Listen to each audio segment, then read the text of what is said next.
започнуваме со втората средба од Христијански философски форум и поимот што на некој начин ќе се обидаме да го претресеме, поимот патер, патир или патер и јас себе сум како ведничар, па ќе се обидам да влеземе именно во однос на мој поим. Значи се работи за збор корен. Значи секаде ако истражувате ќе видите дека е многу древен збор и означува збор корен. Значи не е за нешто друго. Можете да видите прото индоевропски ата, сумерски ата, индоевропски пхатер, арамејски абба или аба од хеврејското ан. Од тоа ата е словенското отец. И во Библијата стои ава од патир.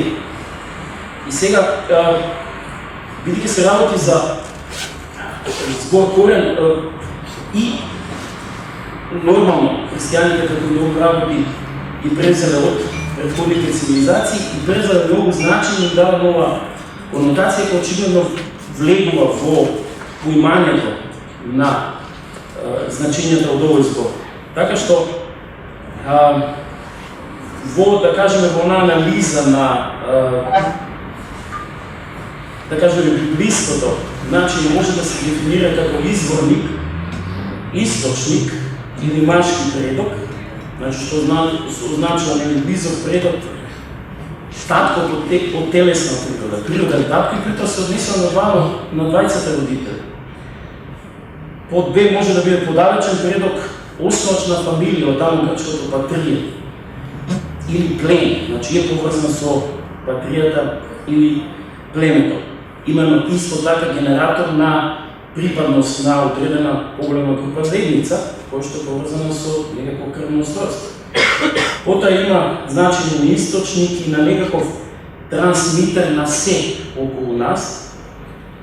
Потоа со патер се означува и авторите на фамилијата или општество на особи, поврзани со издух како првиот источник, значи отецот, и некој кој го пренесува неговиот дух на другите. Патер е оној чиј дух живее во другите заедницата што се идентификува со него.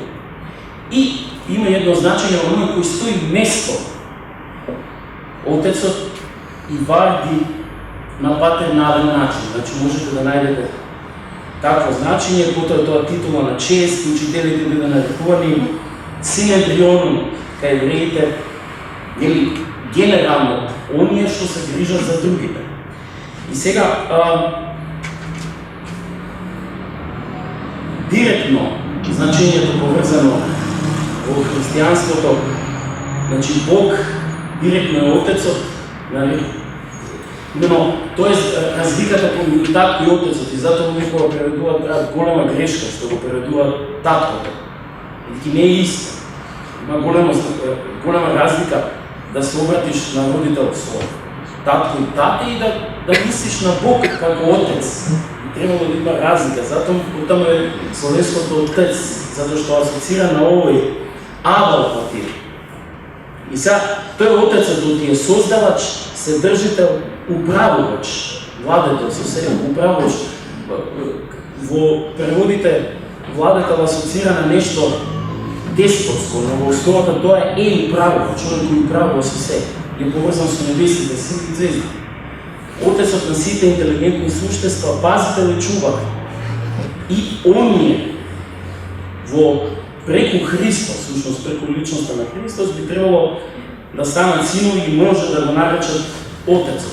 И во основата директно врската на Отец кој е Отец на одреден син. И во оваа смисла се чини дека директно христијанството го следи Платон, кој во Тимај прашува директно кој е Творецот и Отецот на космос. Кој тим ке патер, директно ги користи тие термини, и оној кој всушност е Отец и го создава светот како некаква си икона. Значи, слика на себе си.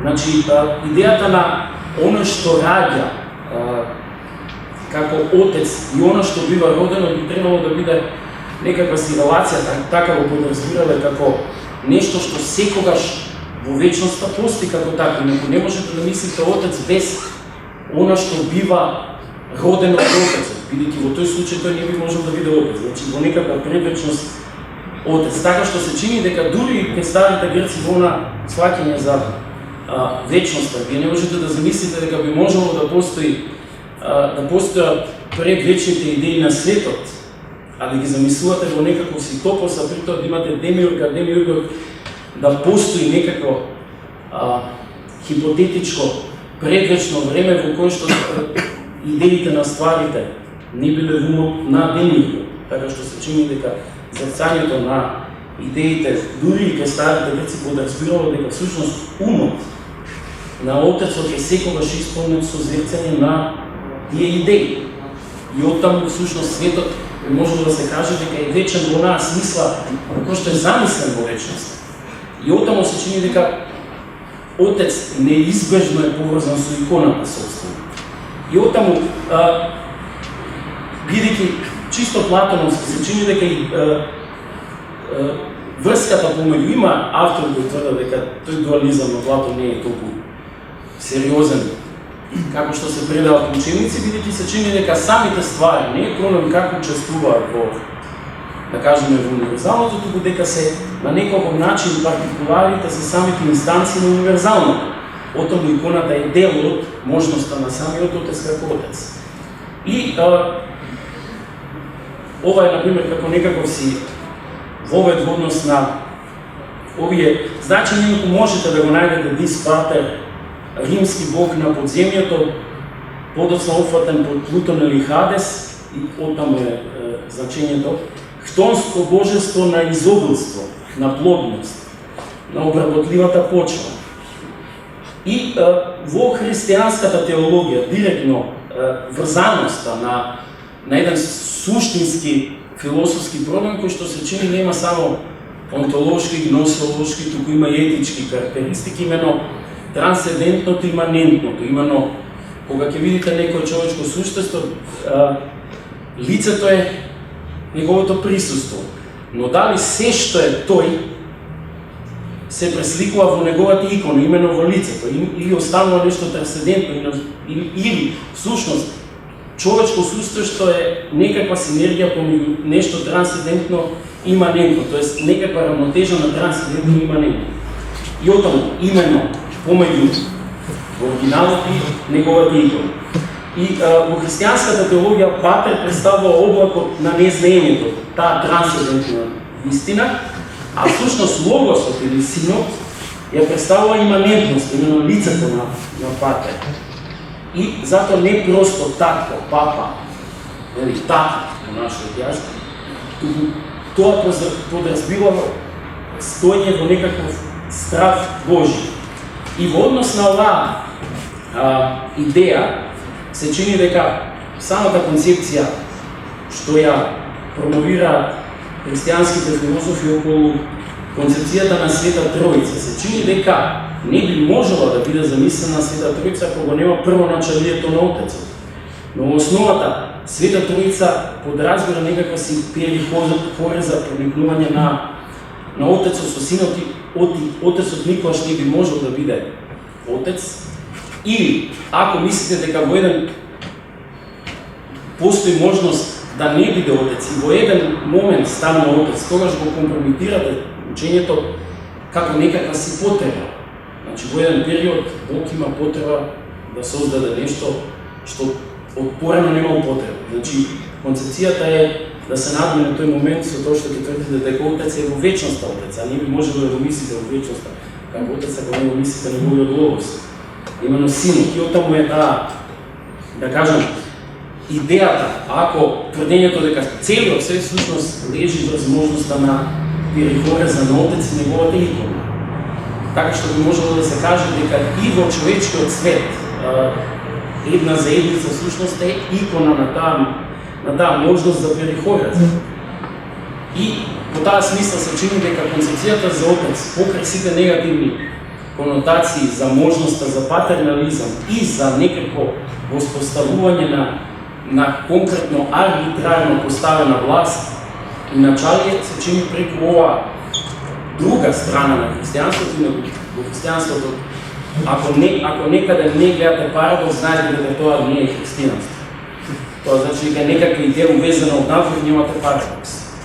Значи, во принцип парадоксот го држи христијанството во една напнатост, во една диалектика, во една доста есна возбудна разбира. Значи, тоа е многу добро. Сега го предам зборот на владиката Климент. Или на отец Климент, кој е наставник. Во соодветна тема, интересна тема. Секогаш прашањето за поимните темелници мене лично ме вознемирува, би рекол и возбудува заради тоа што мислам дека живееме во епоха кога основните поими доживуваат една фаза на испразнетост или меѓу нив и поимот Падер, кој што мислам дека етимолошки пресек даде исто. Корен збор, ономатопејски, интересно детскиот глас ја кажува мекиот консонант за мајка, мама и тврдиот за тата, папа. Значи, и тоа е основата, иако јас кога барав во етимологијата и се консултирав со некои професори класични студии, сакам да најдам релација меѓу родителот и роденото и мислев дека отец, аналогното на патер, кој изликува од варварското действие од јецати, што би значило истечен од, како што истекуваме од семето на нашите биолошки, физиолошки родители, дека истото може да се аплицира и за поимот отец, меѓутоа не најдов таква поврзаност, не најдов таква релација. Така што можеме да кажеме дека ако констатираме дека поимите се испразнети, има еден теолог на Западот кој што зборува истовремено тие се сатурирани, односно тие се презаситени.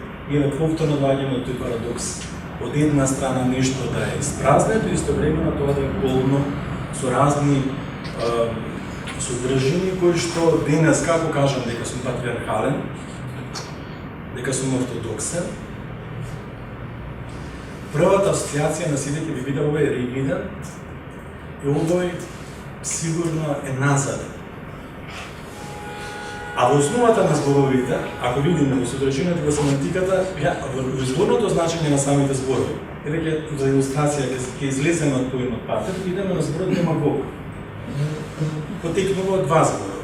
Демот, што значи народ, и логија воство. Водачите на народот, тоа изворно има убаво значење, ама денес кога ќе се каже демагог, првата асоциација е дека тој е лажен. Што значи сега? Зошто ова е многу проблематично, особено кога станува збор за теолог, кој што треба, чиј збор, чија што теолошка реч треба да биде иманентна на Богослов, дека Богослов положи сам за Христос. Каква криза се наоѓа христијанството денеска и се поставува прашањето дали е проблем со самите поими, а и со самиот теолошки апарат во кој што иде во чекор со животниот современ свет, а сега треба да смислуваме нови, или пак не е проблемот во поимите, туку во оние што им даваат ипостас, би рекол, на самите поими. Па, може би тука ќе се сретнеме и со оној феномен што ми е многу интересен, што се нарекува христијански атеизм. Но како и да е, некако би сакал, бидејќи се од мене се очекува како теолог, иако по образование сум и филолог и теолог и ми се испрепетуваат тие работи, што е добро за јазикот. Ќе се опитам од првите страници на Библијата да отворам едно светло, бидејќи мислам дека тоа и се очекува од мене. А мој се вели дека првосоздадениот човек истовремено е машко и женско, подосна во сон, во семената од него Ева, од земјето Адам. И кај накратко, немам намера многу да зборувам, се забележува една многу голема доза на инфантилизам. Прекршуваат, некој сата може да го нарече револуција, не знам како, меѓутоа, мислам дека кога зборуваме ние теолозите за парнатата или дезинтегрирана човекова природа која што ја наследуваме, корено добаваме токму во онаа драма што се случува во Еден. И оттаму се доаѓа потреба за поредок. И тој поредок го гледаме токму во патриархалниот систем, кој што започнува во Стариот Завет и видно што се прифрлам во периодот од Еден, изгледувам во ќе се обидам да направам една реконструкција во старозаветниот патриархален систем, каде што можеме да видиме личности, ако сте го читале Стариот Завет, Аврам, Исак, Јаков, особено Аврам, кој што ја има смислата за да приготват терен за доаѓачкиот, за оној кој што доаѓа, за Месијата. И истовремено, да го се сооча со парадоксот на животот внатре, кога неплодниот станува плоден, и копнежот по син, во Исак зборувам, го добива и истовремено од него се бара да го жртвува на жртвеникот.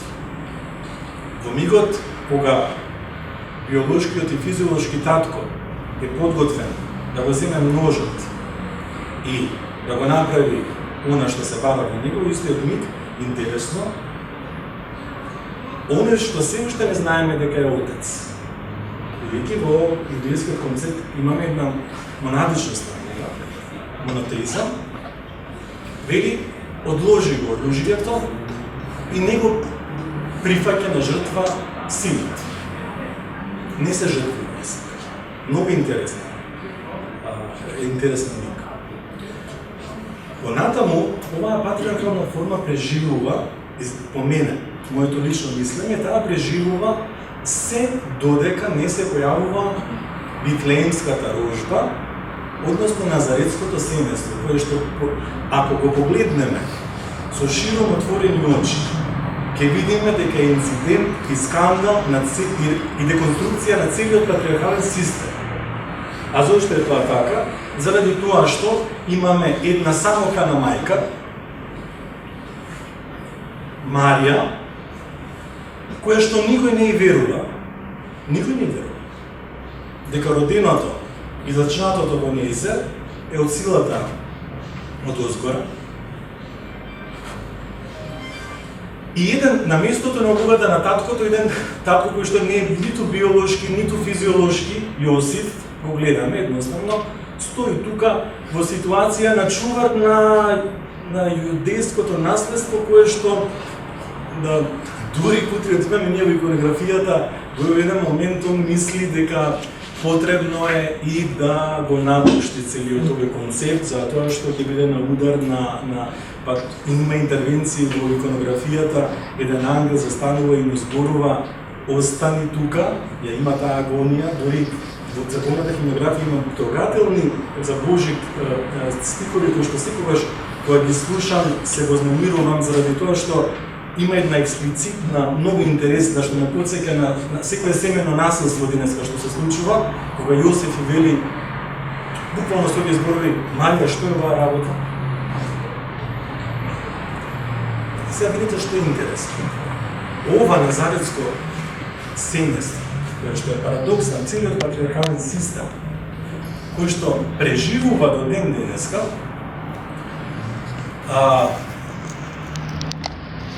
по неколку векови со појавата на христијанството се добива својата смисла и се остварува повторно во една не биолошка и не физиолошка заедница, а тоа е монаштвото. Монахот се појавува во 3-4 век како резултат на привилегираниот статус на христијанинот, кој што, ако дотогаш беше гонет, Сега, после случувањето на сојузот меѓу црквата и државата во Источното Римско царство, беше многу привилегирано да се биде христијан. Реакција на тој сојуз е монахот. И повторно во заедницата каде што гледаме во египетското, синајското, палестинското и јорданското монаштво, гледаме некој што самата заедница го нарекува татко, а не раѓа со семе и нема крвна врска. Тоа е местото на таткото, отецот на тоа семејство и гумот.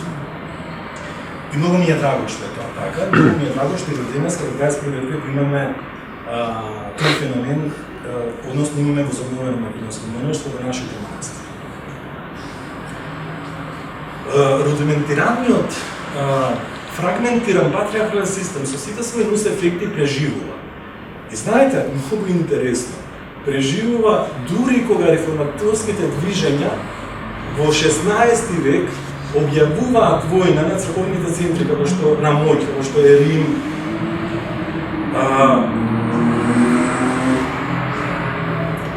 сакајќи да од семејството направат домашна црква и не пуштајќи некој авторитет во вид на папа во домашното семејство, повторно му даваат можност на главата на биолошкиот и физиолошки татко да доминира и да биде силен, и оттаму, јас мислам, произлегуваат сите проблеми на Западот, заради што многу пати треба посебно ние во црквата внатре, имаме разбирање зошто феминистичките теории и либералните движења отвараат прашање за кои што треба отворено ние да разговараме за тие теми. Мислам, до сега, барем на овие наши простори, не сум забележал никаде дебата. Дај Боже да се почне да се зборува. Затоа што многу што се основа.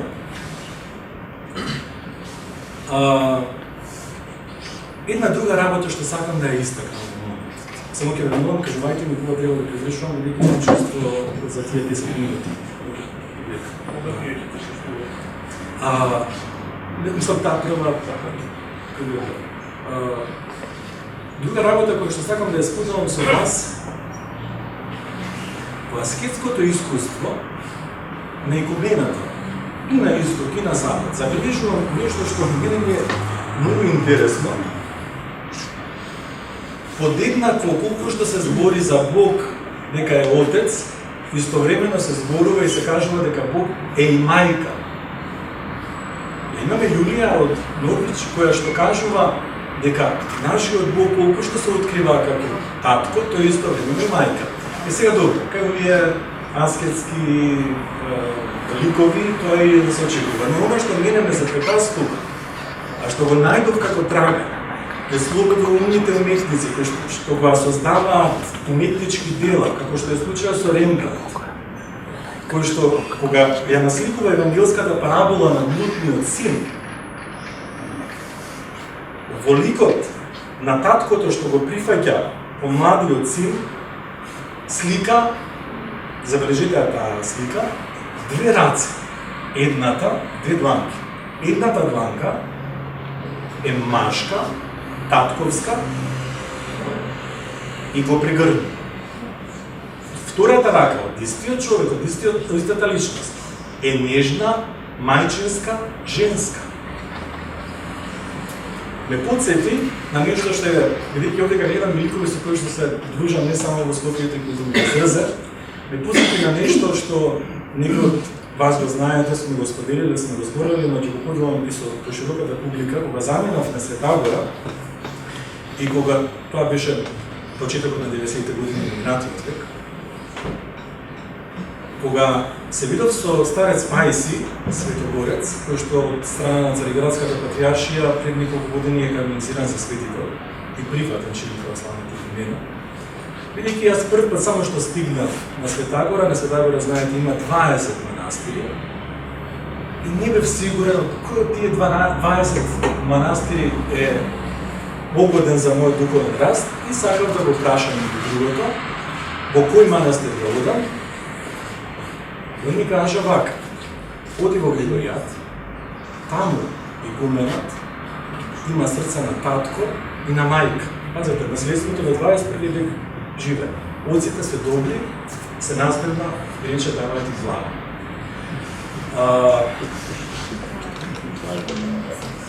Она што сакам исто така да го споделам со вас е го прескокнав некако Новиот Завет, а важен е заради тоа што Христос кога е прв што ни открива дека монадата е трјава, дека е син Божи, син човечки, дека има Отец и дека ќе ни го испрати Светиот Дух. Многу важно е појавата во светот на радикално другиот. Има еден Отец кој што вели човек со човек не се разбира, но ако Светиот Дух ги поврзе, Светиот Дух дека се кажа няколку радикални други като трет кај Лакан. Христос зборува два моменти во однос на Отецот. Со тоа ќе заврши, барем да биде. Едниот е за во параболата на блудниот син, која што целиот наслов е парабола за милостивиот татко и за блудниот син. Тоа значи дека историски насловот останал само втората половина. Значи, по печативе вториот дел, блудниот син, а милостивиот татко да се оставили на маргините. Дали тоа говори за некој заворот или што треба дополнително да се истражи. И он кажува каков татко има и каков татко треба да... Каков е таткото? За мене, вистинскиот татко е оној што љуби и оној што дава слобода. Подеднакво, љубовта иде рака под рака со слободата. Колку љубиш, толку подеднакво дава слобода. И кога синот ќе ти каже, јас си одам, чао, треба да го разбереш и да му дадеш простор да се даде. Тој го направи. Тоа е малка се правило. И нема проблеми кога се враќа повторно во преградките на својот отец, таткото, кој што излегува надвор од домот и го пречекува, има проблем со постариот син, кој што останува, кој што е символ на еден ретрограден феномен, што закоравен зиловски елемент кој што до ден денеска го имаме и во лоното на црквата. И уште едно нешто, кога разговара со членот на Синедрионот Никодим, Христос, вели, треба човек уште имаш како се роди. Јас за тоа многу сум размислил. Никој мене не ме прашал дали сакам да постојам и во кое време ќе ме стави. Јас стварно наистина никога не сум. Едноставно се почувствував излезен од утробата и на мојата мајка и воопшто во светот, во време на Христос. И во тој биолошки и физиолошки пакет ми се даде можност да размислам дали уште еднаш ќе се родам. И се сеќавам на тој диалог меѓу Христос и Никодим. И Никодим збунет вели како уште еднаш да влезе човек во утробата на својата мајка. Не вели. Има раѓање во душата. Значи, наспроти физиолошкото и биолошко раѓање, јас можам, доколку сакам, да се родам повторно уште еднаш. Тоа е нешто што за мене е голем предизвик. И секогаш ќе сретнам личности било каде, независно од нивната декларација, дали се атеисти или што се, ние многу пати сакаме да се неискажливото да го дочиме во некава декларација, секогаш го гледам простор дека се надминува тој биофизиолошки пакет на постоење, јас тука гледам пред себе на личност, на потенцијал на која што ја препознавам како мој сопратник во историјата.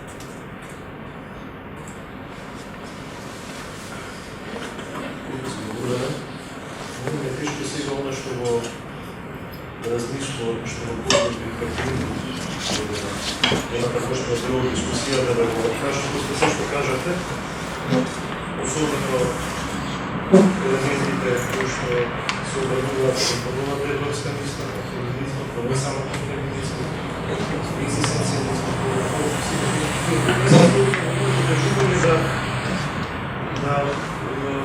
просто да отворам уште едно поле во кое што можеме да ги и кон кое што можеме да ги сосредоточиме нашите понадамашни размислување и кажување во вториот круг на дискусија. Инпутот би го започнал со неколку прашања кои што си ги поставив уште првиот миг, кога со Ристо решивме една од дискусиите да ја посветиме на поимот патриот. Првото прашање што ми се постави, тоа е како да се развие маќарсканиот круг на маскулинизираното татковство, т.е. патернализм. Како од своја страна да се победи таквото татковство во себе си.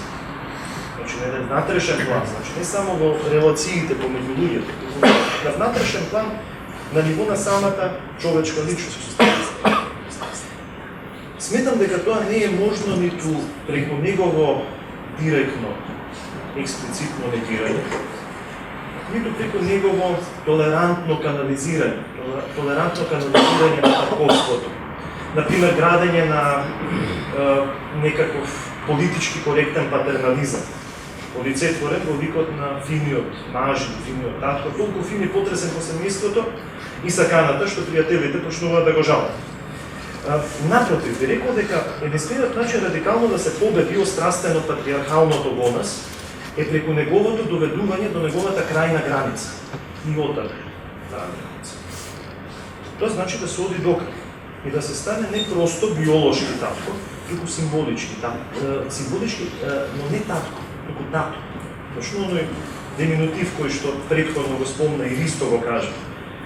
Тоа значи татковството да попреми галовна деминутивна форма и на тој начин да помине ни својата суштинска негација. Тука зборувам од аспект на одредени драматични лигови кои што јас како татко ги имам доживеано и им посакувам на други луѓе да можат да ги доживеат. Например, да го видите раѓањето на собственото дете. Јас сум имал таа можност.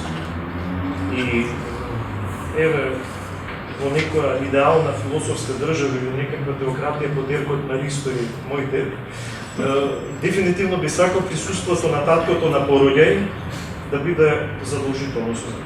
Значи, тоа е едно искуство кое што му го посакувам буквално на секој маж, на секој татко. Заради тоа што таквото искуство ја разрушува целата символика на патернализмот, односот кон жената, односот кон татковството, кон собствената рожда, кон собственото дете. Да, јас сум татко. Ама начинот на кој што јас сум татко е сосема поинаков од оној патернализам за кој старозаветен патернализам за кој што зборуваше владиката Климент претходно. Понатаму, пазете, мигот на раѓањето на детето, од станувањето биолошки татко, до дејственото доживување на зборот тато, изговорен од роденото дете, постои немала временска дистанца. Станувајќи тато, таткото не станува нешто друго по суштина, по природа. Него менува полот, например. Туку го менува начинот на постоење на собственото татковство. Тоа е диалектички процес кој се одликува со исклучителна динамика. Ако таткото не прифати самиот тој да расте заедно со своето дете, тогаш тој станува она што секој слободен дух го плаши. Патриархален тиранин кој неминутно треба, макар символички, да биде убиен за неговото потомство да може да биде белдено. Секако татковиството нема да донесе белден, туку чувство на вина и тоа е картата на која што патриархот секогаш игра. Помалку страшно е да остане жртва со чиста совест, отколку татковиц, макар символично. Но ваквата патриархална логика е диаметрално спротивна на логиката на диалектичкиот раст во татковството за кој што зборува. Патерналистичката перспектива се јавува тогаш кога од тато ќе станам татко. Интересно е дека некои интерпретатори го преведуваат еврејскиот поим ава како галовен деминутивен. Иако тоа не е сосема правилно. Имено во Евангелието Христос го користи тој збор, поточно проблематична е правилноста на таквото преведување на изразот на терминот ава. Но во секој случај во Евангелието Христос го користи тој збор кога го именува Бога Отецот. А така биле именувани големите пустински подвижници во првите векови, како што рековме претходно. Буквално ава би можело во тој случај да се преведе како како тато, погаловен демиург. Но пазете сега, тука имаме повторно таква диалектичка игра. Тоа тато не содржи ниту трошка од сентиментален пиетизам, како што на прв поглед се чини. Едно е да изговорите тато од позиција на родител, а друго е да го кажете истиот збор од позиција на дете. Последното е автентично, природно. Само од себе изговорено, бидејќи нема како поинаку да се изговори. Второто е пиетистичко. Она што го засрамува детето во нас, што прави тоа да се чувствува непријатно, дури бизарно. Како кога ќе му се обратат на мало дете, неколкумина возрастни го зборуваат за детското, но на неприроден за детскоста начин. Како кога возрастен се обидува да зборува како дете, кога дури гласот си го прекра. Тој е психолошкиот тип на религиозниот човек. За него Бог не може да биде тато, туку само Отец. И тука доаѓаме на поентата на Ристо. За него е подобро, именно затоа е влезено во општа употреба во словенските јазици да го именува Бога како Отец. На старогречки се користи поемот патер, што значи тато. Значи нема посебен збор со кој што се означува само Бог или со кој што се именува свештенството. Но во словенските јазици, не сите, но конкретно во македонскиот јазик има таков посебен збор. Едно е тато, друго е Отец. И пазете, јас не тврдам дека е погрешно тоа користење на зборот Отец. Напротив, сметам дека тоа е единственото правилно со оглед на религиозно, лирикалниот контекст во кој се јавува православното христијанство во историјата, во овој свети век. Бог не може да биде наш тато, се додека ние сме возрастно религиозно. Бидејќи и веројатно Бог ќе биде наш тато во Царството Божие, од некоја природна позиција за дораснатиот во верата човек. Оној човек кој што станал како дете, чие што срце станало детско, може би ќе може да се обрати и со тој збор на Бог. Но во овој модус екзистенти, тоа е просто неавтентично. Овој свети век, тоа е најдобро да остане Отец. Различен од биолошкиот татко, различен од каква е да е психологизација, било да е таа детска или родителска. Завршувајќи со овие размислувања на моето воведно кажување, го предоставам зборот на нашата следна гостинка, професор Ирина Челозова. Јас сега не знам што да кажам после овие две феминистички излагања. Сериозно.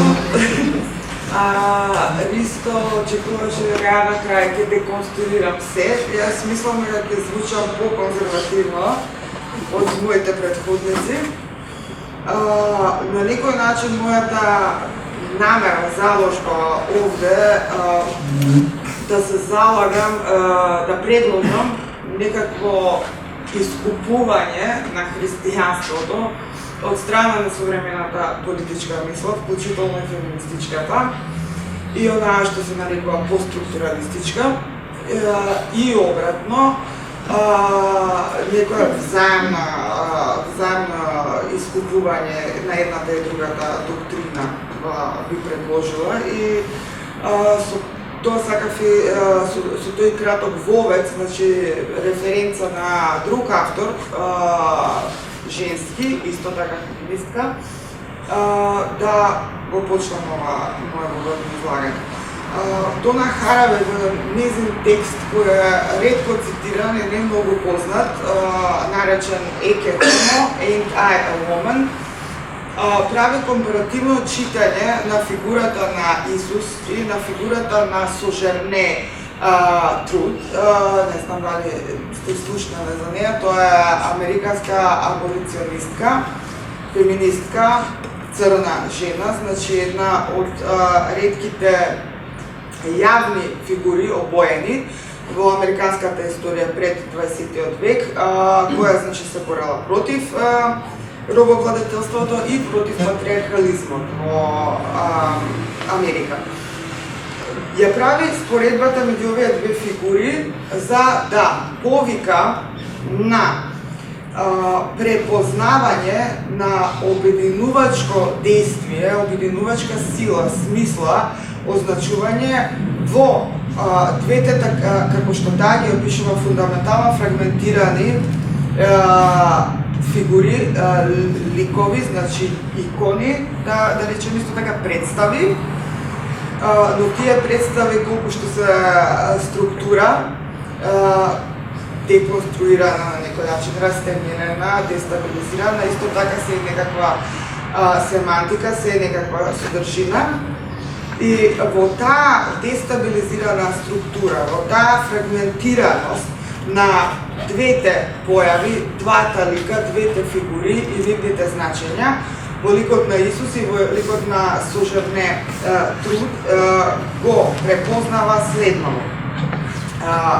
Тоа се, значи, субјекти кои што не се како мастерс, не се господари на собствената себност, значи немаат претензија кон господарење. Значи тоа се субјекти кои се во таа станца на епохе во однос на господарењето со себе или со било каква стварност околу себе. Тоа се субјекти кои што радикално ја афирмираат својата кршливост, радикално ја афирмираат својата ранливост и во таа радикално фрагментирана и афирмирана ранливост успеваат да бидат обединувачи.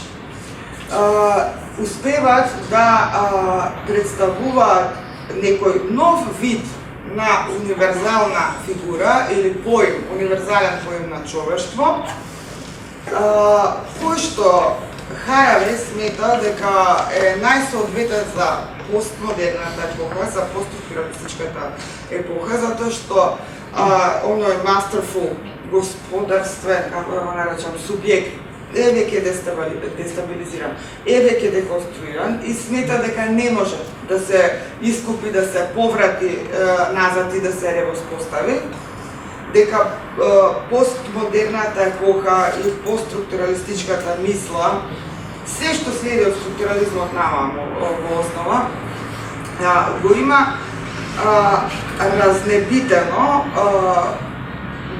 во двојна смисла.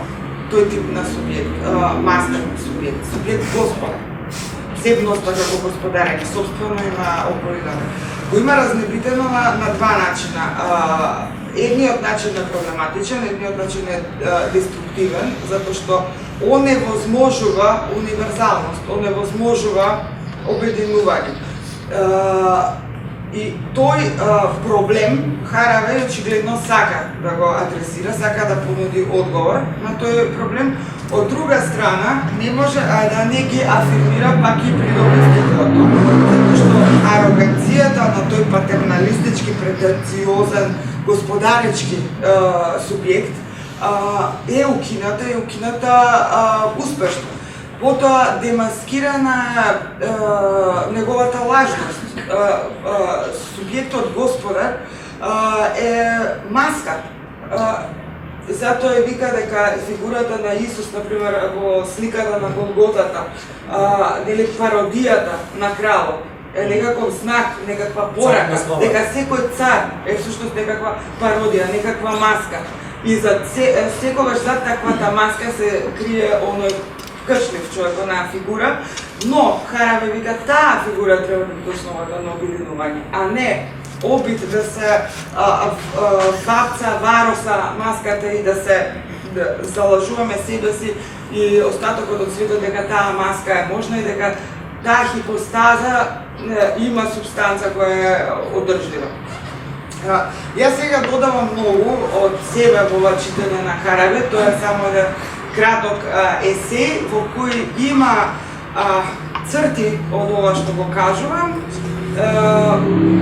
Ова би била некаква моја хеуристика на незиниот текст. Мислам дека не го фалсификувам, дека верно го пренесов, се надевам. Напишав и еден есеј на тема на Аристотелов Пратив, кој беше објавен во книга Теологијата после Лакан, така се вика. тоа се главно филозофски текстови. Таму има и многу интересен текст од Жижак за монструозноста на Исус, така што вика, и прилика една линија мала владика што го представи, само ова е многу по-нијансирано, тоа е поинтересно. Јас сакам да останам само да слушам, ништо нека после тебе сам се прашам што би кажал воопшто. За почеток тоа, па може после да диалог. Да ги изразговараме.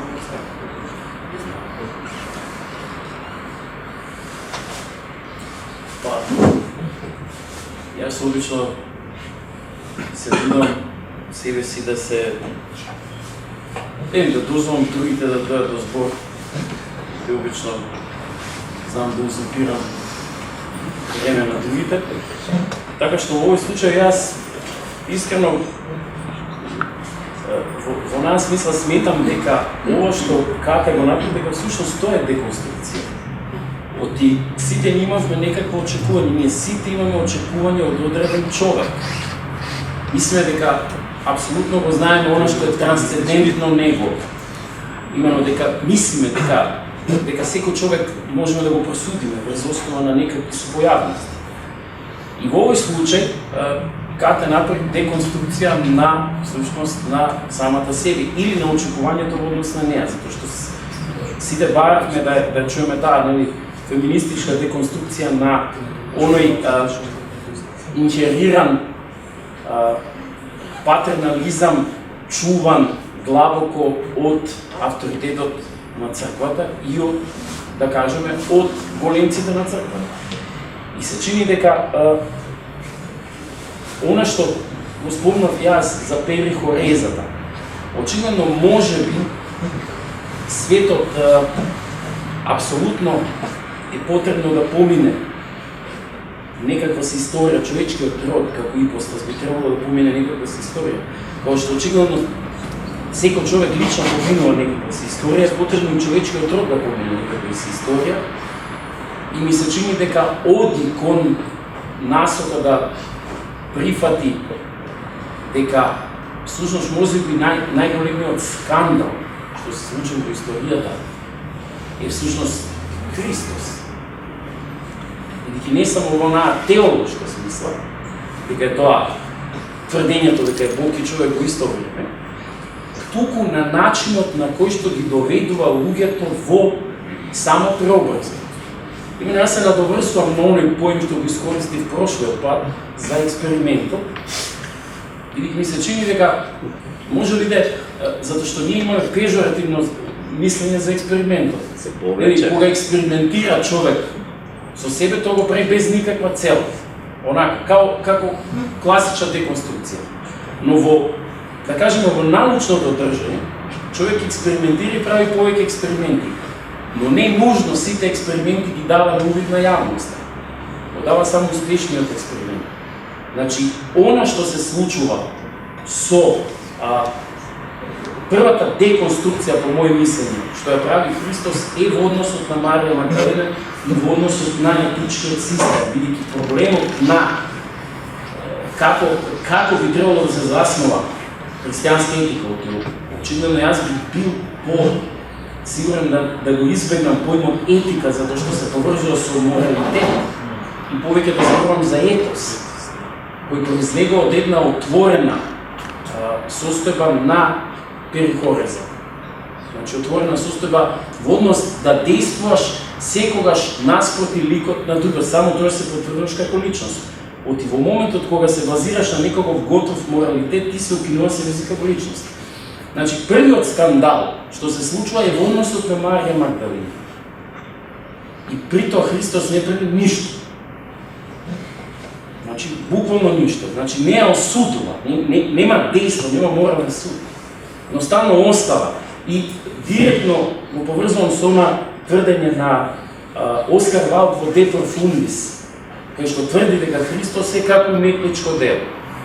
Значи, не доаѓа овде да донесе некој сигурен етички систем во кој што ние би се ставиле на една страна моралните, на друга страна неморалните, туку дека доаѓа и буквално послужува како едно уметничко дело. Значи, во допирот со него, некој човек, буквално ѓон, му ставате едно уметничко дело, ништо не му значи, аз се ставиле уметничко дело пред некој вол или пред овој човек, отприлike истото, ништо не му значи, не он би продолжил да джвака, кебапчи, ништо не му значи уметничкото дело. Веројатно така и со Христос. Значи, додека Оскар Валд тврди дека е тоа некакво уметничко дело, во кое што во допир со тоа дело или се преобразуват или не се преобразуват. И всушност тоа се случува со Марија Магдалина. Тоа се случува со Света Марија Египетска, со Свети Мојсей Мури. И не знаете како се случува тој скок на преобразба. Киркелов веројатно подобро го опишува тој момент на кој што не знаете како се случува преобразба. И отоа се чини дека иконата е буквално подвижна. Значи, нашето лице не затоа што е подвижно во смисла дека старе, па никогаш не е исто. Туку внатрешното лице е постојано подвижно и ми се чини дека самото оставање просто постојано нашите содржини, да ги во ипостасираме на нов начин и буквално да ја градиме нашата ипостас е одреден експеримент кој што може да заврши добро, но не може да заврши добро. Луѓе одат со најдобри намери, па стануваат тирани, може да стануваат и помања стануваат тирани. Во манастир, може да се случи во манастир. Може да тргаат со најдобри намери, да станат добри професори, па стануваат тирани. Стануваат родители, па стануваат тирани. Значи, никогаш не можете да знаете како ќе заврши експеримент. Но, веројатно таа перекобраза и таа возбудлива, она што ли нас го насети, таа возбудлива трансцендентност на ликот на другиот. Всушност прави да имате потреба, гледате како е первертирано, оно што го гледате како гости, например, ако ние македонците сите други што не се македонци ги гледаме како гости. Значи, она клерофашизмот би подразбирал во тој патриархален момент гостите нема што да бараат на масата, али замислите така да постапува Авраам, кога дошол тројцата ангели. Значи со гости си многу по-деликатен, имаш потреба да го гледаш ликот на другиот. И кога седиш и кога разговараш со другиот, имаш потреба да го чуеш другиот. Така што ми се чини дека овде, како општество, не чека долг пат на можни деконструкции во оваа смисла.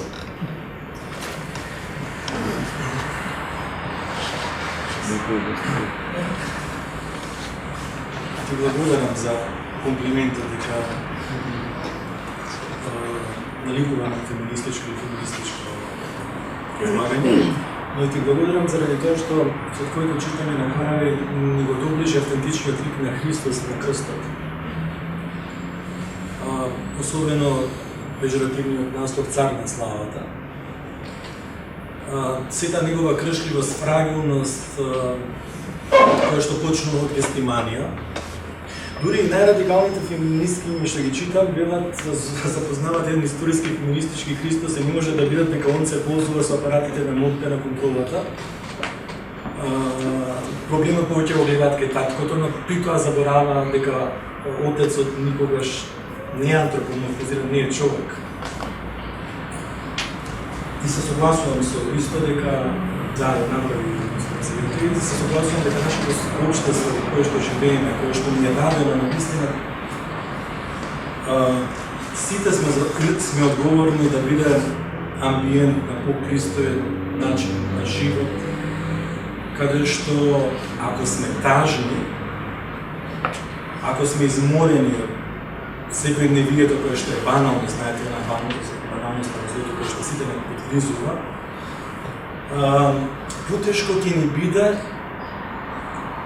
кога ќе збориме дури за Бог Отец, ќе правиме проекција за него од нашиот биолошки, физиолошки татко, дури би рекол кој што средната класа, која што е прилично проблематична во секој општество, таа најлесно прави проекција на земјиниот татко на небесниот и целата таа што е од својото лична емпирија и искуство ја префрлува на Бог Отец, Син и Свет Дух.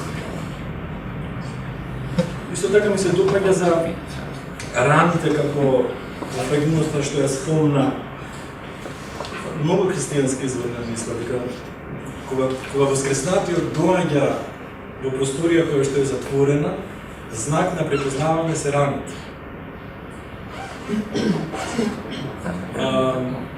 Раната е дел од идентитетот на историскиот човек, на историскиот Бог, на него што се Бог. Јас многу му благодарам и не би му верувал на мојот Бог ако не пострадал или ако не ги има раните. Но не правам фетиш од неговото страдање. Џабе били Павле, ако беше раснат, ако не воскреснеше. И многу верувам на символот на верата. Го чекам воскресението на мртвите и животот придниот век. Зошто ми треба вечност? Па да испијам кафе со сите овие личности што ги знам дека постојат, а не сум ги сретнал. Со Платон, со Аристотел. Зошто?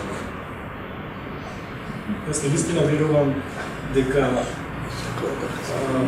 сето тоа е личноста и симпозија и развојот, диалог со оние со кои што не се сретнал во историјата, сакаш понатаму во нека историјата се сретнеш.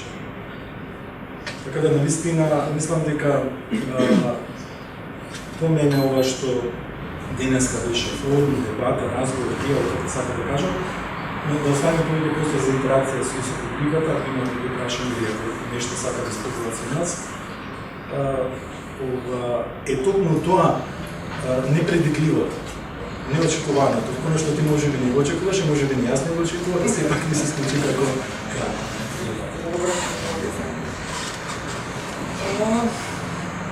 Што да гледам за само уште една лакановска поента, ти ја отвори таа тема, отвори можност за таков дискурс на линија на Лакан и би било штета да го испуштиме. Прво заради централноста на поимот татко, токму во неговата психоанализа и името на таткото. И можам да кажам дека највлијателниот феминизам веројатно од 80-90-ти е точно лакановскиот, француската школа. Кристева, Лиси Ригаре, Елен Сиксу. Кај нив постои едно читање кое што е често пати критикувано од американските феминистки како конзервативно. Едно читање на оваа лакановска структура, значи која е наречено конзервативно и е предмет на таа критика, но јас сметам дека е само доследно структуралистичко. Инсистираат на тоа и мислам дека е единствено тоа ригорозно читање на структурата, значи на лакановска линија, со оглед на тоа дека Лакан е структуралист, е само една ригорозна или доследна примена на структуралистичката метода, која се сведува на следното, дека тие позиции не се заменливи, дека тие позиции се нужни, дека најмалата единица од структурата општество, значи синхрониски погледнато, значи без историја во него, нели во структурализмот има синхронија и диахронија, синхрониски погледнато, инсистира дека таа е тријадата мајка, татко, дете, дека е структурната единица и дека таа не е заменлива, дека таа не може да се деконструира, да се расклопи и да се замени со што и да е друго. И успеваат во тоа читање на лакановско читање на оваа поставеност на структурата и нејзината еманација понатаму во историски форми, успеваат да најдат можност за еманципација женска, која нема да подкопа, нема да ја уништи оваа структура, ќе ја остави таква каква што е, но на тоа историско, материјално ниво, ајде земно, теолошки кажано, еманципацијата е можна, а сепак на трансцендентално ниво структурата останува. Од тие причини има целата таа француска школа феминистичка, имаше некои позиции кои што на ниво на политика секојдневна, која што ја дискутираме во медиуми, во јавноста секојдневно и пошироката публика, не само стручна. Имаше одредени позиции кои што беа консервативни, например дека навистина жена не треба да претрпира, да биде свештеник, дека хомосексуални бракови не сме да бидат допуштени, затоа што без некаков дискриминаторски став кон самата сексуалност, туку со инсистирање дека одредени елементи на структурата се нужни и неменливи. Ова го кажам не за да ја бранам таа позиција, туку само да покажам дека има различни читања и различни третмани на поемот татко, дури и во феминизмот, особено таа лакановска школа. Ги има секакви, или барем овие би биле двете основни линии, кои што ги се студираат во своите читањето токму околу поемот татко и значењето на триадата. Сега ова сакам да го кажам. Има едно читање кое што, значи, останува, кое е во рамките на француска школа и ја задржува значи структурата, а сепак е подкопувачко и е потенцијално еманципирачко и за жените и за мажите, но изгледа многу абстрактно и на прв поглед неприменливо. Кристева и Ирига го заговараат следново. Радикална критика на западната рационалност како патриархална и патриархализмот во спекулативната рационална мисла. Со тоа што би отвориле пат за друг тип на гласови, резон, мисла, форми на доаѓање до вистина, кои не се маскулинистички патриархални и кои не доаѓаат од доменот на името на таткото, кој владе со символното, туку доаѓаат од доменот на предсимволното, поетското и, како што го нарекува Ирига Ре, хистеричното. А хистеричното е точно говорот на христијанските мистици, според неа. И Света Тереза Авилска е една од моделите на тој тип на говор што го нарекува намерно хистеричен, тенденциозно супресивен. Ако хистерија е нешто што доаѓа од хистера и треба да биде навреда, она наоѓа пат да го воведе тој говор на таа хистера и да ја преобмисли рационалноста западна, без оваа нужна структура, за која што кажав, во трансценденталната структура на триадата, например, и местото на глаското само да биде демонтирано.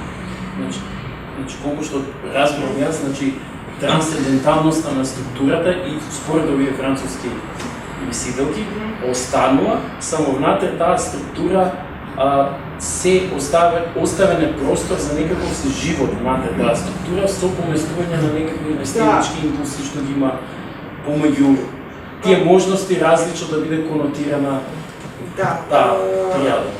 Така би дошло. Ја не знам, го преведам се тоа синхрониско во трансцендентално, антихрониско би дошло материализација, историчност, не сум сигурна колко е иманенција. Нужно, сепак тоа се, како да кажам, аналоги на некој начин, не би било најпрецизно. Во структурализам сепак тоа е синхронија, структурата и таа останува помалку или повеќе неменлива, но можноста за незина историзација, бесконечноста на можни форми останува на диахрониско ниво. Односот помеѓу логос и тропос. Тропос, значи еден модалитет на таа структура. Секогаш може да го замислиш како Инаку во тенденцијата на неопатристиката е дека идејата на теологијата е во така наречената негативна теологија и во поетската теологија или во теопоетиката. Бидејќи спомна поезијата, бидејќи толку се струшени зборовите и лишени од своето значење, така што она што предвидуваат во тој правец ке оди теолошката мисла, токму тоа теопоетиката и негативната. Јас не би одземал многу време со мои кажувања, едноставно ми е тешко да не го споделам со вас примерот кој што ми дојде на ум слушајќи дискусијата, овој дел од дискусијата. Дискусијата која што зборува за во која што сите зборуваме за една жива динамика на концепти. Значи, ние имаме стабилни, петрифицирани, скаменати концепти, има целосно движење, постојано движење, иако, како што рече Ристо, логосот останува тој. Логосот, рамката, природата, ако сакате. Значи, ние тука можеме да правиме аналогии, да можеме да ги израмниме концептите, но можеме да правиме одредени аналогии меѓу тие различни концепти на различни философски системи. И од друга страна имаме логосот, динамиката, движењето. Еден многу едноставен, обиклив пример кој што мене ми има ставено на мисла да сега додека зборувавме начинот на традиционално градителство, традиционалната архитектура, особено застапена во Македонија, но и сега. Градењето со природни материјали. Едно од главните поенти на еден дом, на еден објект, на една црква, на една куќа, што е веќе изградено од природни материјали, е воздухот и влагата слободно да се движат низ зидовите, низ покривот, има слободно движење. Доколку вие на едно место, на еден зид, ставите на така изграден објект, го прекинете движењето на влага, например, го тргнете покривот и наместо покривот на кој што одозголе има земја, ставите бетонска плоча, тогаш ќе се случи следното. Цидовите ќе се осушат, преските ќе сменат, бојата ќе почнат да се лупат. И тоа се има случај. Исто и со дискурс. Ако вие на едно место ставите стабилен термин, независно дали тој ќе биде патерналистички или ќе биде повторно термин кој што произлегува од либералната философска мисла и така натаму, и го стабилизирате, се сконцентрирате само на него и го прекинете движењето на дискурсот, го правите истиот проблем на ниво на дискурс. Тоа што мислам дека диагностициравме една исклучително важна поента кога станува збор за темата со која што се занимаваме. Јас понатаму не би доложил, би го предоставил зборот на подиумот, значи на нашите присутни, имаме околу половина час, добри сме со времето, значи за прашање и коментари од страна на публиката. Утре прашање прво позади, второ кај нас. Микрофон.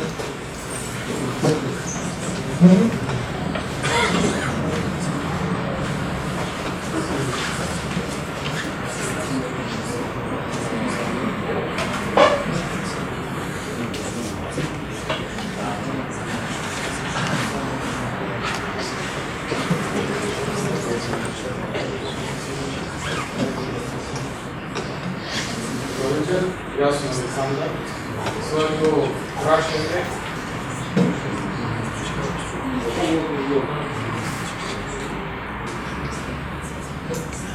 прашање сакам да го упатам својот пролозник изложувачи. Ако се навратиме во Ед, таму каде што помина нели намино Сливен, ќе видиме дека помислата за грев се јави во Ед. Но подоцна кога Адам се сокри, Бог го праша Адаме каде си, не запраша Ева каде си. Дали тоа значи дека мажот во бракот е патристички одговорен за жената? Не само за жената, подоцна и за децата.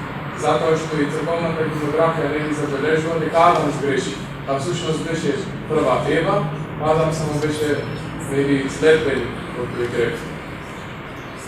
Ако земеме една паралела, нели Христос е патристички одговорен за црквата. Значи ли тоа дека во бракот, во семејната црква, мажот е патристички одговорен за жена.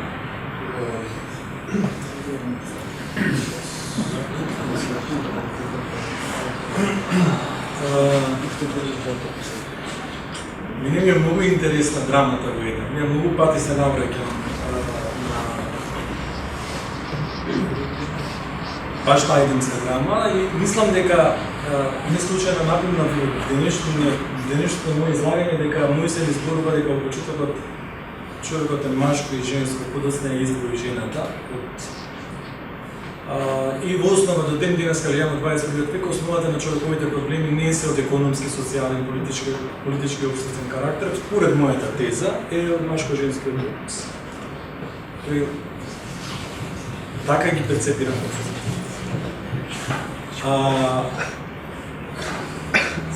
Значи, разговорот, диалогот во еден ќе беше сосема поинаков доколку Адам кажеше само еден збор. Татко, прости. Но немаше капацитет.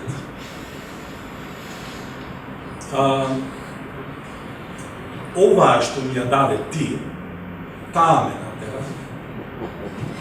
Првата карка е всушност тука. И таа продолжува. И сега Оскар Валк ми текнува, вика многу интересно, вика Библијата почнува со една љубовна приказна меѓу маж и жена, завршува со апокалипса.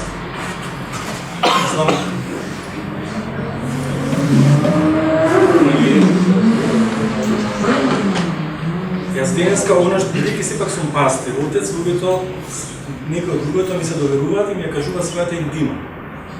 И слушам, но едно нешто знам. Секогаш кога мажот не е подготвен да ја понесе жената како свој личен, интимен, како да кажам, тоа сега јас прво му доаѓачам крст, но мислам на нешто. Значи тука нема тоа е едно. Зборот заедно значи заедно. Тоа е заедница. И дури ние монасите што живееме во манастир, ако некој изградиме вистинскиот однос кон жената, ризикуваме многу, би рекол, ризикуваме и спасение. Одеднакво сме одговорни. Имам чувство дека некојаш го ја повторувам една омилена реченица, не е моја мисла, меѓутоа ја препознавам како мисла на црквата, дека луѓето се луѓе, ама човекот е жена. Сега екстра феминизм, ама изнедрена е во лоното на христијанството. Еве кажете ми некој поголем од Марија, која што ние нарекуваме Богородица. Нели новата Ева, како што ја нарекуваме со тој химноградски поетски јазик, е таа која што се обидува секогаш да го врати достоинството на човечката природа. И кога сме тука, јас морам да кажам нешто што е Шмеман. Запознаем се со Шмеман. Тој е еден теолог кој што емигрира во Америка и он зборува дека вистинската икона на Христос не е онаа што ние ја нарекуваме Пантократор, Зоодота, Сотир, Спасител, Жизнодавец и каде што е он сам, каде што го ќе го перцепираш, ќе видиш дека е Бог и сејмоќен. Не вели, не. Вистинскиот Христос е детето Христос, не мажот Христос, туку детето Христос во лоното на Богородица, на мајката, која што во која што ќе видиме, која што ќе изразува неговата човечка природа. Ние цело време како црква зборуваме за обожување, претходно пред да им објасниме на луѓето дека во основата треба првим да бидеме луѓе. Ние заборавивме на човечкото, го маргинализиравме и тргнавме во еден лед, а веќе сме натоварени со тој багаж на машко-женскиот однос. Така што, мислам дека тоа е наједноставно сега да кажам да љубовта меѓу мажот и жената, меѓутоа во пракса би рекол многу смиренија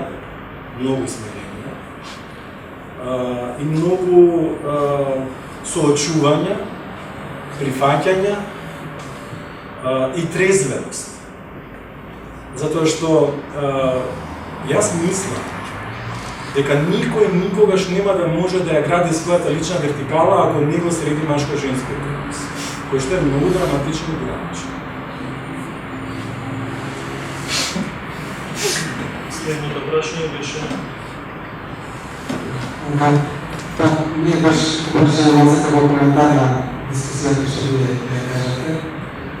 Прво се обрати на кој за феминизмот, што го кажа професорката на значи таа постојана тема за мање делење и феминизмот кој што е подразен. Тоа е да не константно околност што се развива христијанството на самото. Мање да дефинитивно националните решения на христијанството и тоа што ние денес имаме како христијанство, што особено и голема заслуга баш на најдите, да ние това не можем да избегаме. Колку да се труди црквата или целиот наши друго црквата да го негира се, тоа на крајот истината следува на Магдалина ми како беше осебно беше Марија Магдалина прогласена дека е таа истата жена или која не се решена да прави камера, после до 1950 и некоја, мислам се проблема като да се така, сака да коментирам уште едно дело од професорот Сапунчев. Значи тоа е баш за противречество во христијанството. Таа христијанството е многу противречно, ама учењето на Исус е перфектно.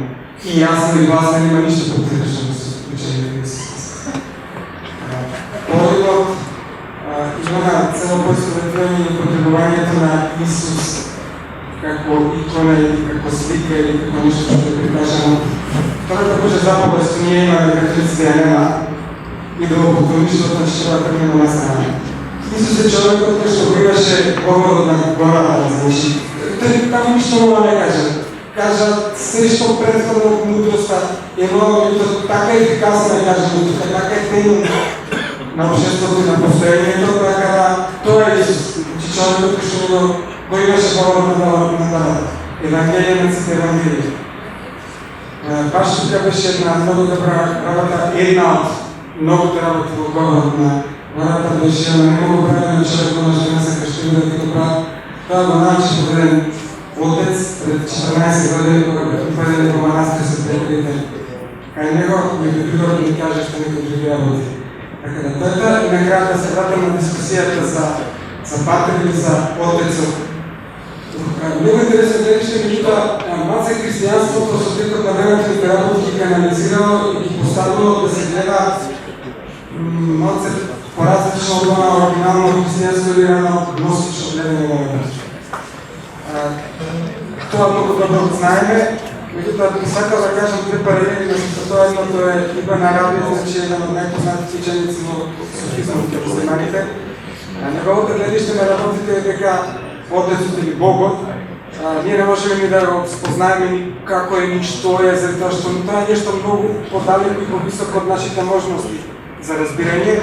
Само избрани или пратени како Мојсей и Исус, тој го спомнува и Алак, можат да се приближат до тоа што е Отецот. Тука би се надаврзал многу интересно речењето на Лаоце од таоизмот.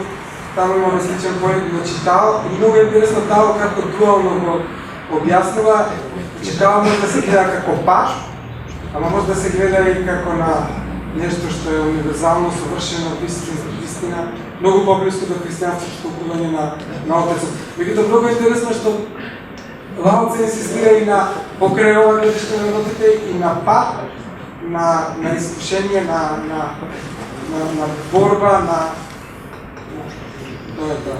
Благодарам. Нема си одговор. Па добро, не мислам дека вака како што го кажавте вие, нема противречности. Сепак мислам дека говорот содржи такви. Прво, Христовиот говор не е философски систем, па да таму е се изведено консеквентно и при тоа да немате противречности, туку користи многу метоними, метафори, аналогии, во кои што парадоксот е дел од самите тропи за да искаже нешто кое што не е толку едноставно и во кое што би требало да се најдат сите именно ми се чини дека тој го припрема патот за црквата, во историјата. А всушност историјата е всушност целото тело на црквата, бидејќи е цело тело на човечкиот род. И на тоа тело на човечкиот род имате многу рани, имате многу парадокси, затоа што во принцип ги прима сите екзистенции. Екзистенцијата е по природа на нештата парадоксална. Секоја човечка екзистенција, така што црквата е спремна да прифати и многу парадокси. Така што ми се чини дека не е баш толку едноставно да се каже, нели таму е се јасно, мислам тоа не е систем, туку е баш отвореност за спремање за оно што ќе се случи, именно животот на Христос не е завршен. Именно без последниот од нас животот не е завршен. Како би можело да кажеме дека е систем, ако постои една екзистенција која што ние не ја знаеме, бидејќи се случува за 100 години од сега натаму, што значи дека ние немаме целата идеја на црква, црквата не е довршена работа. Кој е проблемот? Значи би требало во таа смисла парадоксите Христос можеби прво самиот Христос е парадокс, од тие во значи ипостас на две комплетно различни природи. Именно Павле тоа го истакнуваше за да покаже дека само скандалот може да биде вистина. Именно кога збориме за тоа дека всушност јас зборувам за нешто што е жива соблазна за атинјаните поборници на логиката. Така што перспектива на Павле самиот живот, самата екзистенција на Христос, не е личењето на Христос. Инаку би го свеле на добар говорник, би го свеле на обичен, на човек кој што има ум, бритва и не прави никакви парадокси. Не, проблемот со Христос е именно бидејќи стои таму како некојчко дело, именно стои како екзистенција. Тоа е апсолутно парадоксална екзистенција. Значи Бог кој што се јавува во кршливо тело, значи тоа е парадокс, што би рекле пар екселанс. Парадокс, значи како живот, инаку дека е он конзистентен како мислител во предаден во Библијата, но има метафора кој што се апсолутно противречи, кој не го загуби животот свој, нема да го добие, кој го добие животот, нема, значи има таму мноштво, да кажеме, риторички тропи кои што говорат за тоа дека ги користи тие апсолутно противречности. Значи не е тоа философски систем кој што е изведено во една книга сега, што треба. Во таа смисла, мислам дека треба да останеме отворени за да го мислиме парадоксот во христијанството и во црквата. Сакам само да коментирам тука, значи јас не да бака на работите како нешто кажувате, дури не дедов до Достоевски. Достоевски многу убаво ми ги разјасни работите и се уште ставам на тоа што го кажа. Дека учењето не се совршено. А црквата, христијанството е друга прича. Може нешто за Достоевски, само бидејќи го спомнате. Достоевски изјавува, доколку некој ми докаже математички прецизно дека Христос е различен од вистината, јас ќе се останам со Христос. Значи тоа е парадокс. Така што мислам дека ова што го кажува професорот наистина е велики феномен во еврејско. И како епископ ја судам за догмата, за верата, е учење на црквата. Да, христијанско и фално не надолу што е помнос парадокс. Тоа е многу важно. И тоа дава една надеж. Има да му некој други прашања да се чини. Да. Да видам само каде. Двајцата, значи господинот, па после тоа...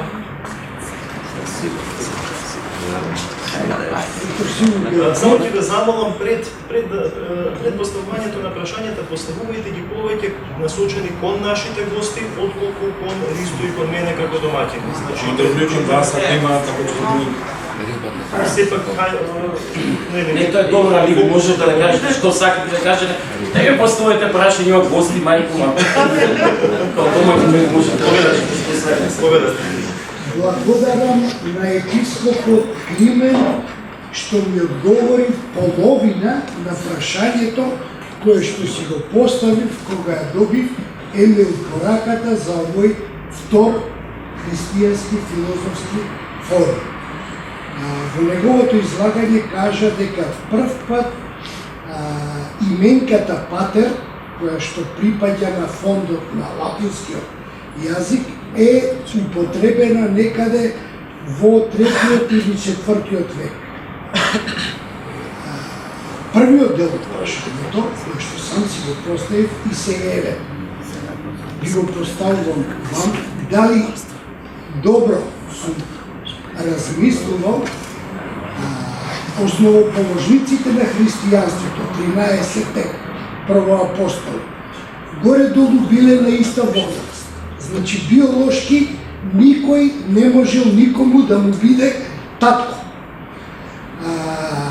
Службен јазик во таа држава во која што се начнува христијанството е латинскиот. Денес тој е мртов јазик. Најверојатно, тие се обраќале еден на друг со братек. Бидејќи и денес во многу монашки заедници, машки, односно женски, се обраќаат припадниците со брате или сестра.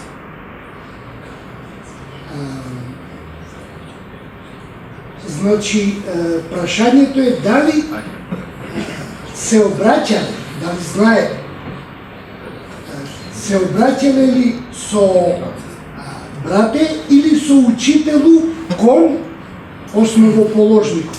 Кон основоположникот, веднаш ќе ви кажам, со рави, учителе. И сега има една во Новиот Завет многу интересна експлицитна императивна форма. Никого не нарекувајте татко, освен вашиот татко на небесата. Сте го прочитали тоа, сигурно. И сега ми е многу интересно од каде таков отпор кај првата црква и покрај Христовата експлицитна заповед никого не нарекувајте татко. Размислував многу, значи, одговорот е дека учителе, да, стои тука односот брат, сестра, но одговорот стои кај Павле. За овој протест, би рекол, или откол. Вака бе. Иако имате многу наставници и учители, ама само еден татко имате, бидејќи јас сме родени во Христа. Имало некој раѓање во Христа.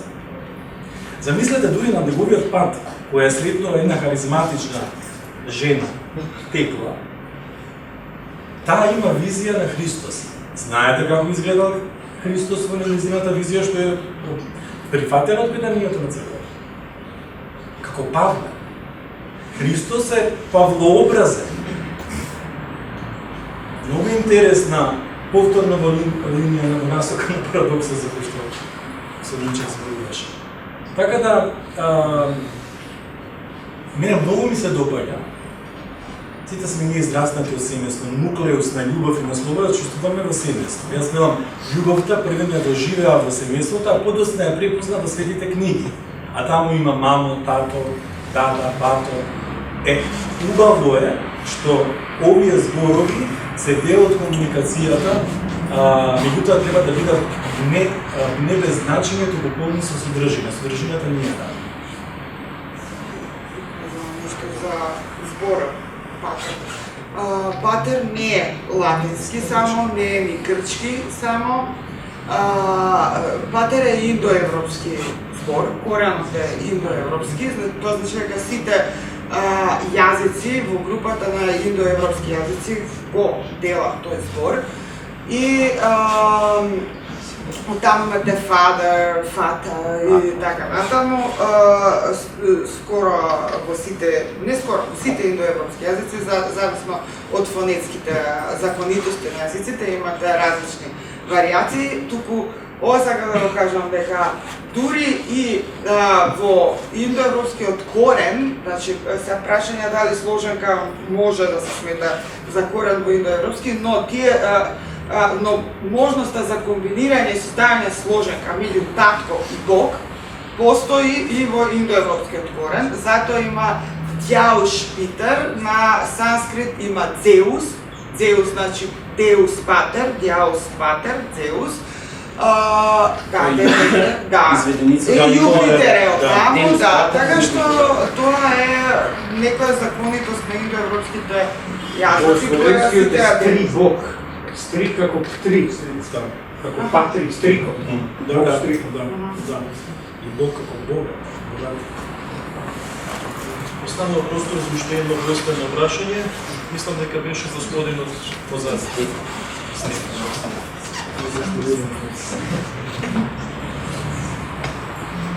Въпроси се.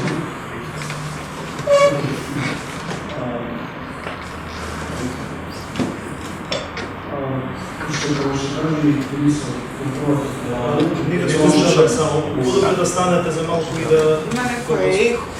Да. Без телефон. Да. По-добре без на по-късно. Не, со микрофон, со микрофон. Няма да се снима. Ќе пробам да експериментирам на начин, окей, прво мислам дека, кој што кажа Ристо, дека според денешни критериуми може да ги користи ресурса за изгодно како добар погодник. Сега, експериментот има се прашање ми се на мачи подолго време. Само погласно, мора погласно, за да може да Микрофонот да мати поглас.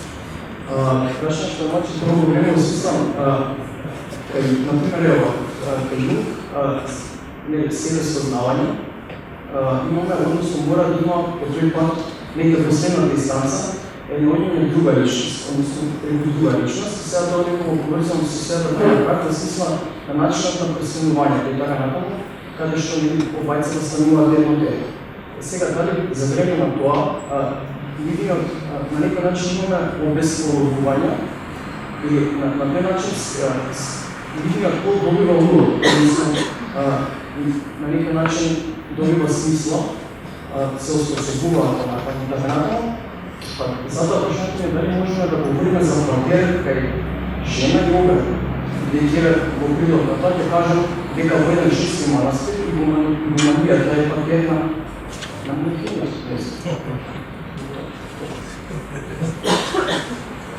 Каде мислам дека ти се повикам. Ќе даде. Да, ова на ниво на лакановска анализа, што ја спомнав пред малку. Значи, името на таткото, значи,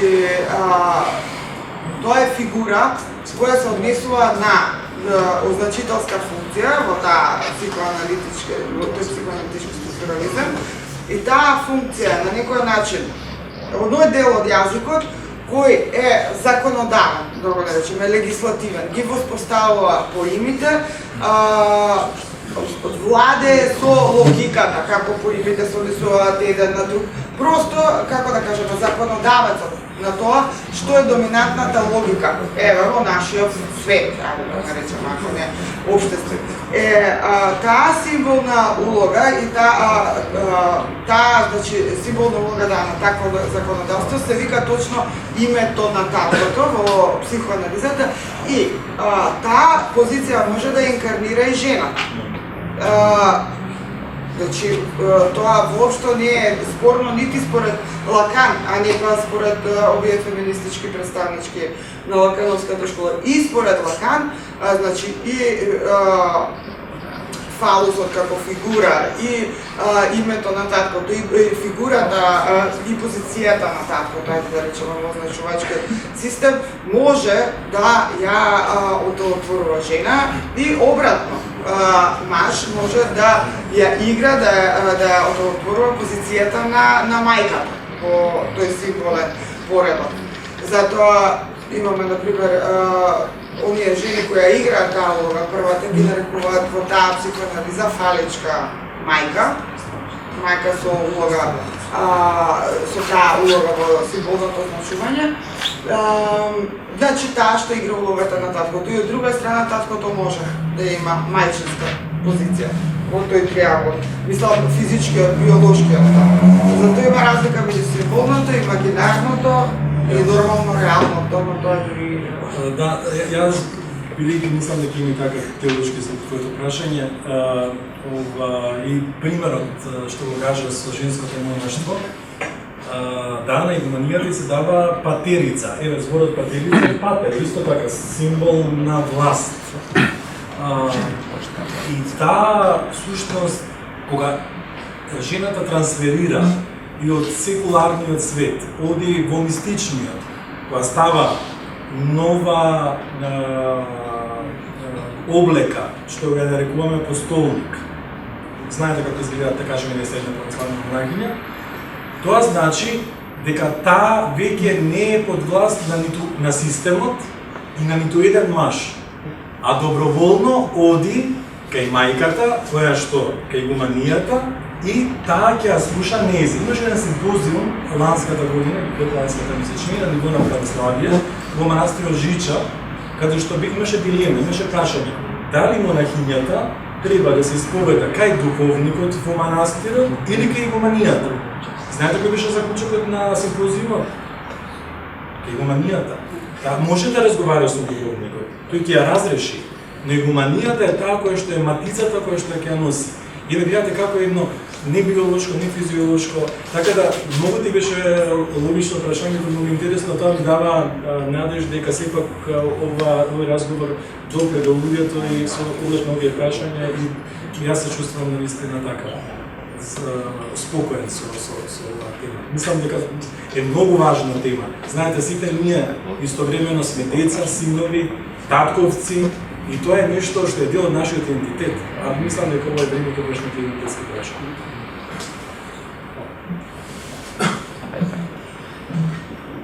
Има впечаток дека кога низ зидовите на корпусот на христијанската мисла ќе престане да се движи таа влага на диалогичноста со овој свети век, тогаш христијанството да губи својот идентитет. Таа диалогичност е тоа нешто што Христо го нарече противречност, парадокс. Христијанските оци од првите векови, особено оние од 3-тиот и 4-тиот век, векува стапуваат во жив диалог со светот и ветот со кој што постои, во кој што постои, без страх, без предрасуди. И тие, интересно е, за нив не постојат табу теми. Прашањето колку ние ќе бидеме отворени или затворени за најразличните теми кои што во денешно време не се поставуваат, според мене е прашање на христијанскиот идентитет. Значи, мојот христијански идентитет се гради точно во таа парадоксална диалогичност со овој свети век. Ако ја нема, јас не можам да бидам христијан. Интересно е, видите историјата, видите христијанската хагиографија, еден Тертулијан, кој што бил ригорист. Тој не е препознаен како светител на црквата. На негово место се препознаени луѓе како свети Василий Велики, како свети Григорий Богослов, како свети Јован Златоуст, луѓе натопени во паганската предхристијанска мисла. Но луѓе кои што успеале да стапат во жив диалог со неа и да ја преобразат на фантастичен начин. Повторно преку таа диалектика на смртта и воскресението. Што имате поголем парадокс од тоа? Тоа што сметам дека ова што го правиме сега, барем до некаде наликува на овој образец кој што јас за себе си барем, а се надевам, како христијани воопшто го имам за себе си за оно што го правим.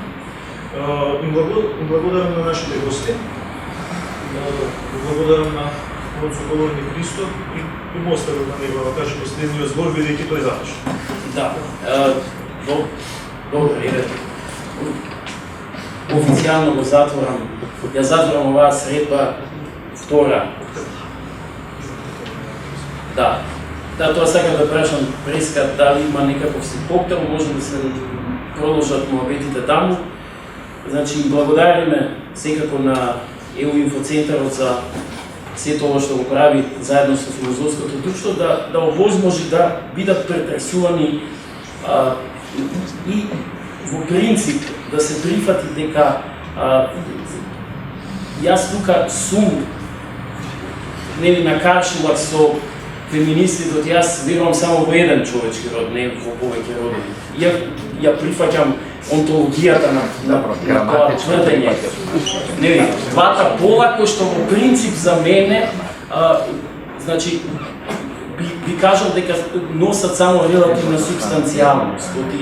На крајот од криштата, дали една монахиња, дали еден монах има машки или женски пол е потполно ирелевантно за неговото спасение. Значи, ми се чини дека има еден човечки род и оттаму, ако црквата се идентификува со човечкото, да биде тело вратено назад кон нели, преку Христос, да биде вратено назад, она има за цел да собере се што е створено од човечкиот род. И затоа таа во текот на историјата имала неверојатни искушенија на ригидност.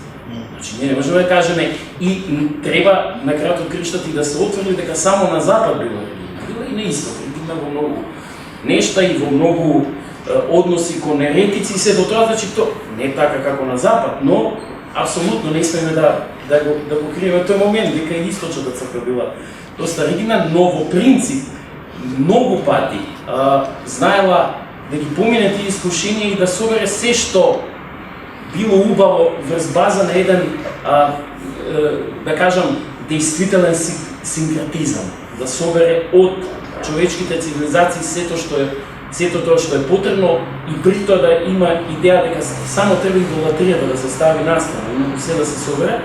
И во однос на уметноста, мислам, што би била црквата ако не би била Света Теодора? Повторно нема жена, бидејќи ги спасила иконите и го спасила, нели, 10 вековното. Замислете ако црквата решила да ги нема иконите, колку музички гениалци би биле, не би дошле до израз, градители, на крајот од крштата главнината на фрескописот и на иконописот се случува после одбраната на светите икони. Именно најзаслужна е Света Теодора, која што е прогласена за светителка, иако се служила и со многу интриги на тогашниот двор, но осва со својата апсолутно женска природа. Така,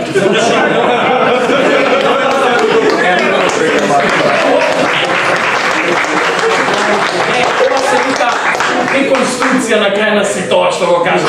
Сега си одиме тоа, у кафана почнат луѓе говор се начукаат, све растурат и така ова изгледа. Не, тоа се шегувам со Света Теодора, имам... Да.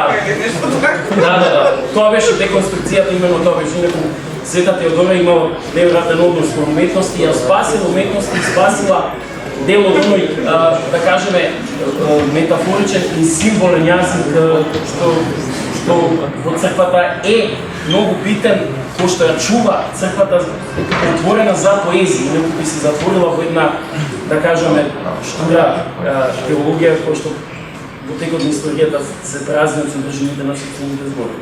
Така што завршуваме овде, се гледаме следниот месец на третата среда од Христијански филозофски форум. Имате коктел тука во зад и се во заедно. Здраво.